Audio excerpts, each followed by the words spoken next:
Tapos lagyan natin ng oregano.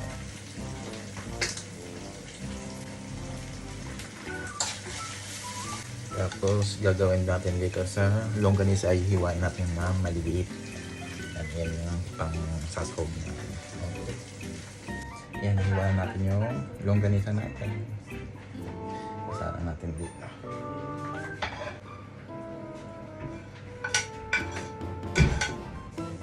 Yan guys, nakaluto na tayo. Ilagay na natin dito.